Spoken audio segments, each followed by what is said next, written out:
What's going on, everybody? I'm Brandon from Walker's Woodworks. Welcome back to the channel. Today we're going to be talking about this new miter saw I got in the shop from Ridgid and why it doesn't suck, and a couple reasons why it does. Stick around. So to start off, I got this saw from Ridgid about a month or two ago, and I have been using it quite a bit for projects around the house. As you can see, there's quite a bit of dust on it and around it, and it's pretty good. I like it. Now, if you'll notice, it's very similar to another saw out there.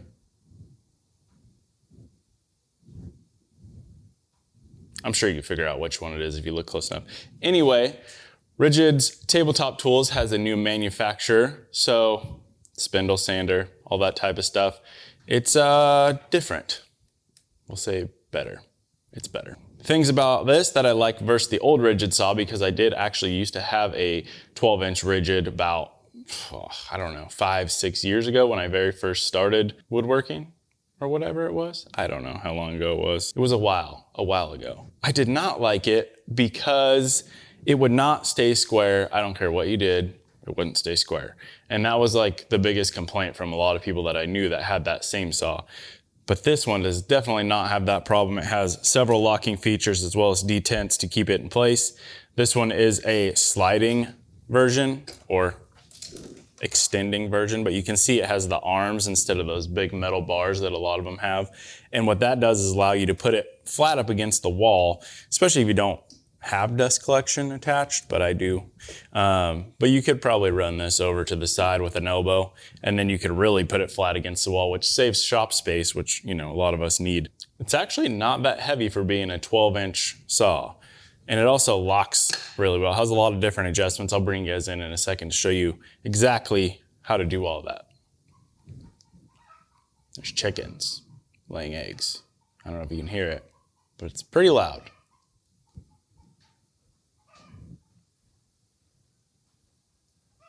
I think she's done, maybe.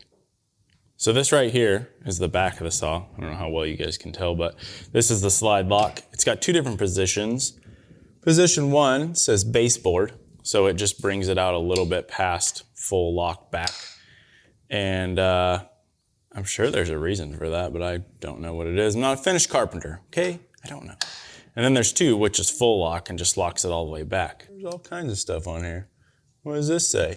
Oh, it's just in different languages. You know I don't speak Spanish. Anyway. Then you got this little knob right here, which locks it down, just like every other miter saw. And it has a handle here for easy transportation, which is nice if you need to carry it around. It's actually not very heavy either. I probably said that already.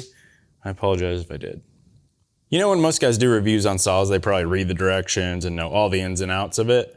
That's not what I do. I don't read the directions, which is, you know, stereotypical man thing to do, but it's whatever. But you might be saying, Brandon, what's this lever back here for? And why is it floppy? Well, I can't really tell you why it's floppy, but I can tell you what it's for. Push it back, and then you can bevel your saw either way up to 45 degrees. That's nice little indicators that are adjustable. So make sure you check your saw for square and you lock it back in. Is this like a momentary or something? No, I don't know why it's like that. I did just find this cool little feature, which most miter saws have, I think, at least most I've used.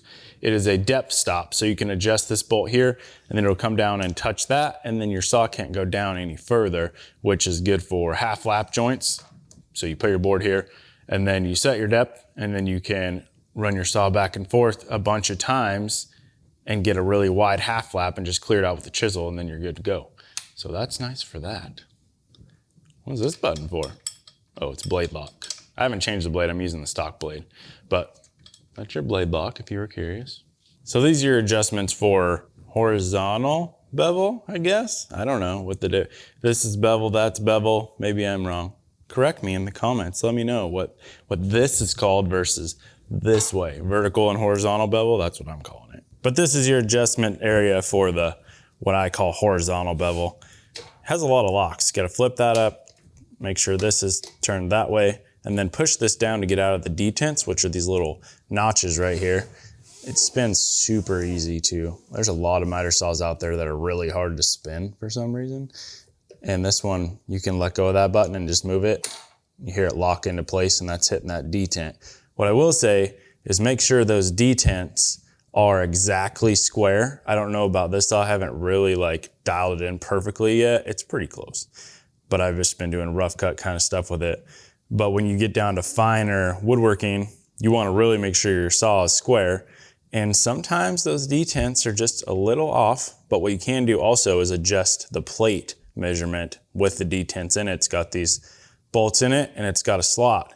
So if it's not exactly right, you can really dial it in by loosening these and moving that plate to adjust the detent and everything.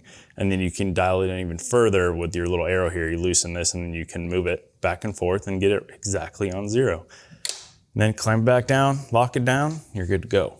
And that is something that the old Ridgid really lacked, in my opinion, was just a good lockdown system that stayed square.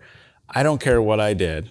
I could tighten that handle down as tight as I could possibly get it, and for whatever reason, it would come out of square. And this one has not come out of square, and I own another one that's very similar to this one, and I've never had a problem with it either. Keep your hands clear. Don't touch it! All right. I can hear some of you guys through the screen yelling at me. Brandon, where's the laser? All miter saws have lasers nowadays. We need a laser. No, you don't. Lasers suck. But what doesn't suck is this. This is a light that casts a shadow on the blade and gives you a perfect line. You can't see it because my camera is not picking it up well. Hold please. Okay, we're back. So the shadow line is obviously cast by a LED light that shines in the center of the blade and shows both sides. The closer you get, you can see lands exactly where that line is. And it does not need adjusted, unlike the lasers, which come out of adjustment constantly, and I ended up not even using them. However, the shadow line is clutch. And also, you guys might be saying, why doesn't it have the lifetime warranty that the old Ridgid tools have? Well, truth is, that wasn't really a warranty. It was a lifetime service agreement. And it was really only about 3 years. Plus, they really only covered parts. And if you guys had older Ridgid tools that you had something happen to and you had to go through that, you know what I'm talking about. This has a 5-year warranty. So they'll cover pretty much anything for 5 years. So really it's a better deal than the lifetime service agreement. So something to consider when you're buying a saw as well. You know, you don't want to have to replace it in 2 years. And if something does go wrong, you want to know you're being taken care of. So this will definitely get you down that road. And then it also has standard features that most saws have, like these extension wings. These ones don't slide out very much, just a little bit, but they do help with balancing longer pieces of wood. And then obviously you have your hold down here, just like most saws have, which is very helpful, and they are safer. You should definitely use them. What else? The wings are extendable and removable with a little knob back here that's easy to adjust. Something else I really like about this saw is the ergonomics of the handle. Your hand just naturally goes where it needs to be. And also the safety is over here. So you click this side and then this side is on and off. And you can't do it unless your whole hand is in there, obviously. I guess if you were left-handed, it'd be kind of awkward, but still you can hit the safety and then on off with the other side. I just tripped my breaker. That breaker is junk. Speaking of tripping the breaker, I will come back here and tell you the specs on it. It's 15 amp. That's really all I know. Oh, it's 4,000 RPM per minute, 12 inch, 60 hertz, 120 volts. I don't know what you need to know. It's 15 amp, basically, is really all the importance. You're probably sitting there waiting for me to tell you what does suck, right? You're like, Brandon, you said something sucks about the saw. That's why I clicked on the video, and you haven't told me yet. This is clickbait. I'll just show you and see if you can figure it out.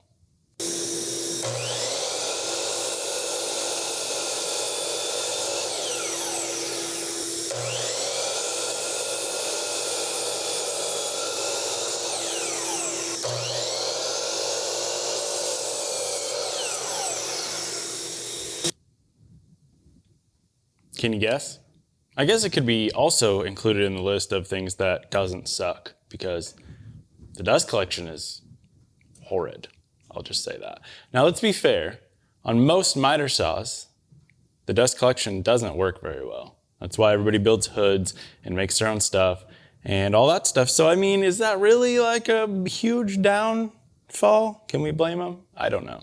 You let me know down in the comments. There is a solution. I should say they are actually working on a solution themselves to replace that system to make it much better. However, there is a maker that has 3D printed a piece that snaps in place and supposedly works a lot better. I don't have one, so I can't like say, yes, 100% it works. But I've heard from him and others that have used it that it works really good. And that is Dreams Shop Nation on Instagram. I'll link him down below. And he has them available for purchase. So if you do have this saw in the 10 or the 12 inch, I believe it works on both. I know it works on the 10 for sure. I haven't heard back from him if it works for the 12 yet, but I assume it probably does, or he could probably modify it to work. I guess that's something I forgot to mention as well. This saw does come in a 10 and a 12 inch. Now, I will say I do have the 12 because they sent me a 12, but when I look for miter saws, I typically go with a 10 inch. And the reason for that is 12 inch blades, no matter what, they just have deflection. I would try to get a thicker blade if you can. Like those really thin curved 12-inch blades have really bad deflection. So if you're trying to do like, especially vertical cuts on like baseboards or something like that, a lot of times you get some deflection. You get like a little bit of curve in the cut. Not a lot, but if you're trying to do finished carpentry or anything that's kind of fine woodworking wise, would definitely go with a 10-inch unless you need that extra capacity for some reason. They're also lighter. So let's end this video on a high note. It's not over. Don't leave. Come back. Don't leave. Sit. Okay. The arms on this and the design lets this have the extended cut length, which gives it the highest cutting capacity in its class, which is pretty sweet. I sound like I'm advertising cars in its class. The best JD Power and Associate. Anyway, that and then the warranty is way better. So if you guys want to pick up one of these saws and or any other benchtop tools from Ridgid, I'll leave it linked down in the description below, as well as that 3D printed dust boot. I assume that's going to help quite a bit. I can't wait to get one on here and see if it helps. At least, 50% would be great. Like, share, comment, subscribe, all that fun stuff. Hit the bell notification so you know when I drop new videos. I appreciate you guys watching. Hope it helped. Get out in the shop and build something cool. We'll catch you on the next one.